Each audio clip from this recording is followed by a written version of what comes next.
Hello ladies and gents, welcome to CG Reaction, and this is How Geography Gave the US Power by the channel Wendover Productions. So yeah, this is about the geography of US. Well, obviously the east and the west side is covered in water, so that is beneficial. We all know Britain's biggest power was that it was an island. It was covered by sea, so if you don't have a powerful navy, I mean, you can't go against Britain. So it's not completely that, but US is east and west side is covered with water. South side is not that. Let's just say enemies or whoever enemy could rise up is not going to be that powerful, so weaker south side. North side, it's kind of stronger at the British time. Nowadays I'm not so sure. So yeah, kind of it makes sense in a way, but in the modern times I don't think it make much of a difference. But in the past, yeah, I think that was the case. So remember, if you like my reaction, don't forget to like and subscribe. Check out other reaction I did. There's a link in the description. Check out the cast for all the playlists. Check out the end cards, and yeah, let's watch this one.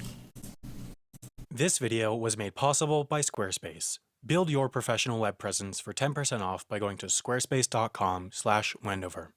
The United States and its entire history can be largely explained by its geography. Since its inception, the fundamental factor influencing and guiding the country's development is that it is far from everything else. The US is bounded to the east and west by ocean and to the north and south by friendly and militarily weak countries, and this has meant that the US has almost never been threatened on the home front. Many suspect that this is why the US has such a defined government and political structure, because it had the time to develop the system while it wasn't worrying about potential invasion. But geography had a much deeper role in the formation of the United States that started back before the state. Well, it only works for certain period of times. After all, it's not a much of a advantage. I mean, in World War II time, Japan really threatened USA, and nowadays everybody has nukes and intercontinental ballistic missiles. So I mean, nowadays water doesn't make that much of a difference, but in the past, yeah, sure it did. And yeah, weaker enemies in the north and even the south, yeah, that kind of does work. But I don't think that's the only thing that plays here. I mean, yeah, it's advantageous, but yeah. Were even united. It all started back in the colonial era. The 13 colonies were essentially split into 3 geographically distinct groups that can explain why the areas look the way they do today. The New England colonies were heavily forested and had some fantastic natural ports like Boston and Newport. However, the area had a short growing season and a rocky landscape, which meant that the crops never grew very well. Therefore, the area ended up as a center for shipbuilding activity and fishing.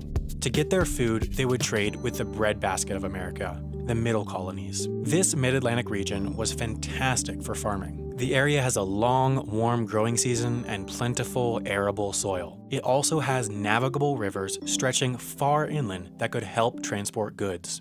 Philadelphia and New York were the 2 major cities of the colonial era, and their location. River plays key roles when you want to transport lots of things. I mean, in the Egypt times, when the pyramids were built, later we found out that all the stones and things were carried over from the long distances from the river.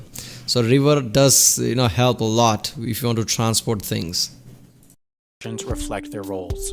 You'll notice that both New York and Philadelphia are at the mouth of significant navigable rivers, while Boston is not. The inland mid-Atlantic farmers transported their goods via these rivers, so the major cities grew as trading posts at the end of these rivers. If New England had been a farming-based economy, its largest city would likely have developed here, at the mouth of the Connecticut River, but even though it was navigable, the river was of little use to the area. Having a major ocean-going port in Boston was what was important for the maritime-based New England economy.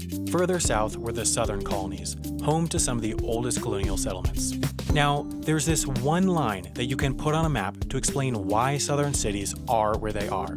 It's called the fall line. The technical explanation is that this is where the soft sedimentary rock that forms the coastal plains meets the hard basement rock that forms the land farther inland. The simple explanation is, however, that above this line, rivers will have waterfalls and rapids. Below, they'll be flat and navigable. Baltimore, Richmond, Durham, Raleigh, Columbia, Augusta, and a bunch of smaller cities all sit almost exactly on the fall line. There are 2 reasons for this. The obvious one is that below these cities the rivers were navigable, so colonists could get to these cities. But what was perhaps more important was that they were far inland, which gave protection. Spain controlled Florida for much of colonial history and had a significant military presence. At the time, it was reasonable to think that they would continue their expansion by moving up the coast, so colonial cities in the south chose their locations in part based on it was probably that the Spain thing. Spain was there, so this is more safer area to build cities. Natural fortifications. But some of the most significant events in US history happened because of one fact. The South is hot. Very early into colonial history, settlers in the South figured out that the area was fantastic for tobacco cultivation, and England loved tobacco. The only problem was, tobacco is a much more labor-intensive crop than wheat or beans or corn. So the farmers brought in help, just not voluntarily. The American South became one of the biggest destinations of the slave trade, and plantation owners were getting filthy rich. A big reason slavery existed for so long in the US was actually because the South was so physically big. You see, the job of Supreme Court justice used to be part-time. In the 19th century, the justices would only come to DC for a portion of the year, and for the rest of the year, they would travel around an assigned area and hear cases alongside local judges. The problem was, the North was much more densely populated and had better travel infrastructure than the South. The South was vast, sparsely populated, and yeah, I mean, that's the case with lots of things, isn't it? Even the Supreme Court. I think senators, in the Congress used to have that too. I mean, you go there, you do your thing, then there is such thing as you take vacations, long vacations. During that time, Congress is off. But now they did some things that I guess just one guy goes there and it gives his attendance or something, so technically Congress is on or something like that. So that was in the Congress too, if I'm not mistaken. I'm pretty sure I've seen that somewhere. And had very rudimentary road systems. Therefore, judges assigned to the North were given a smaller area with a larger population, while the Southern judges were given a larger area with a smaller population so that they could get around their whole circuit in the same time. Therefore, in the 19th century, when considering the constitutionality of slavery, the South, the slave-owning area, was overrepresented in the Supreme Court. The crucial Dred Scott case in 1857, which cemented the legality of slavery in U.S. territory, was decided by a bench of 5 Southern judges and 4 Northern ones.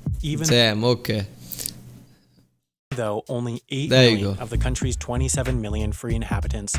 That's the thing people are getting pissed off about now in the in the US system, where there are 2 senators in every state, but not every state has the same population. So a state with an extremely low population gets 2 senators to represent them, and a state like California or New York, which has immense level of population, they still get just 2 senators.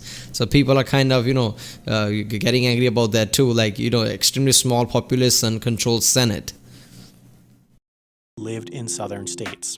Although some may call it a stretch, you can at least partially attribute the Civil War to the weather in the South that made tobacco and cotton cultivation possible. So how did the US end up becoming the superpower it is today?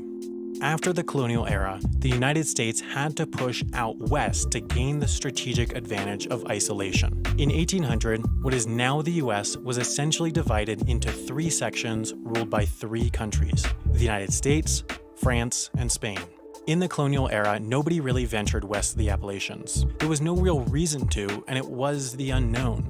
In fact, it wasn't until 1789 that the first explorer crossed the continent to the Pacific overland. The first problem preventing expansion was Spain and France's ownership of the Mississippi River region, or more specifically, New Orleans. You see, New Orleans was perhaps the most important city on the continent because it lay where the most important river on the continent met the ocean. The Mississippi River has an absolutely enormous watershed that all drains here. He who controlled New Orleans controlled the entire middle country. There were almost no roads going from east to west in North America in the early 1800s. So to get something from Pittsburgh to New York, it was actually easier to ship by boat on the Ohio and Mississippi rivers to the Atlantic than to make the 300-mile overland trek. rivers were how people got things around. So without access to New Orleans, the US had no access to the rivers. And without access to the rivers, the US couldn't get crops and other goods from this region to the outside world. Luckily, France agreed to sell New Orleans and the rest of their huge swath of land to the US in 1803 for the equivalent of $250 million 2017 dollars. This proved to be one of the best purchases in history, as the area now has an estimated value of $1.2 trillion. The US then got access to the Pacific in 1819 in the Pacific Northwest, then fully in 1848 at the end of the Mexican-American War upon the secession of California and the Southwest from Mexico. The United States now existed from sea to shining sea. Yeah, there you go. At this moment when people were convinced, with merit, that the US was untouchable. No real superpower existed in the Western Hemisphere, which meant that nobody could truly threaten the existence of the United States. Any invading army would have to run supply chains across oceans, which greatly reduces power, and at least historically, there was no threat of another superpower arising on the North American continent because of, once again, geography. Mexico was largely a desert and had no solid river system like the US to facilitate ease of movement. Without a solid transport system and ability to easily grow crops, it had little I mean, that is true. US is one of the best geographical place in the, Americas, I guess. Northern or even the southern, if you think about it. I mean, Southern America, I mean, yeah. So they are not gonna go through Mexico and attack anything in the USA. So geographically, that kind of makes sense. Mexico, like he says, lots of deserts and things. Canada, I mean, lots of covered in ice and not so powerful at the time to attack USA. And yeah, if a distance entity does come, like happened in World War II, where Japan was trying to attack USA, there was lots of Pacific War. But yeah, it's a long distance, so it's not so easy. Chance of gaining the population and level of development necessary to rival the US. Canada also had its own transportation problems. It didn't have any rivers crossing the country, its climate didn't allow for much farming, and mountainous terrain made roads difficult. Few realize that even today, only one 2-lane road connects the entirety of eastern Canada to the entirety of western Canada. Just last year, a bridge on the Trans-Canada Highway collapsed, and so, for 17 hours, there was no way to drive from east to west, and the country was split in two. If ever Canada was invaded by land, there would be no solid way to facilitate troop movement, and it would likely operate more as regions than a cohesive country. Look, I'm not gonna lie, that is a massive oversight. I mean, Canada is not poor. Why don't they fix that? I mean, I get it, it's just 60 million or so population in this large region. What's the reason to develop lots of things? But still, I mean, you have to think of defenses in a way. I remember in the Fallout universe how they just said that eventually US just took over Canada in a massive war. That's just like, what the fuck, man? If any Canadian playing that game, like, oh, okay, this is panicking me a little. What if in few decades US just walks in and just takes the Canada? The US is therefore in a privileged position today where thousands of miles separate it from the serious issues of abroad. The North American continent is largely devoid of international conflict, and so the United States' success can be accurately attributed to its geographic isolation. When you don't have to worry about protecting against a potential invasion, you can devote more time to education, development, science, and politics. The United States is a country that worked almost by chance. It just happened that the right mix of people landed in the right place to create a world superpower. So, without the fantastic geography of the continent, the United States almost certainly would not be the superpower it is today. One of the most frequent questions I receive is what tools I use to run Wendover Productions. Yeah, like I said, geography did give US power at the start, but I don't think that's all there is to it. I mean, obviously at the start it helped in lots of way, but lots of places have good geographical edge. They don't necessarily get powerful. So it's not all to geography, even though it might have helped. I mean, obviously US has lots of natural resources there too. But yeah, lots of other places have natural resources, but it didn't become even close to as powerful as USA did. So yeah, geography helped, but I don't think geography is the sole reason why USA is so powerful today. So yeah, Wendover products. I reacted to from this channel a few videos already. So yeah, it's a good educational video. So it's good. yeah, people, if you like my reaction, don't forget to like and subscribe. Check out the reaction day. There's a link in the description. Check out the cast wall, the playlists like Salmonella, Interhistorian, CGP Grey. Let me know things like that. And yeah, I'll see you next time.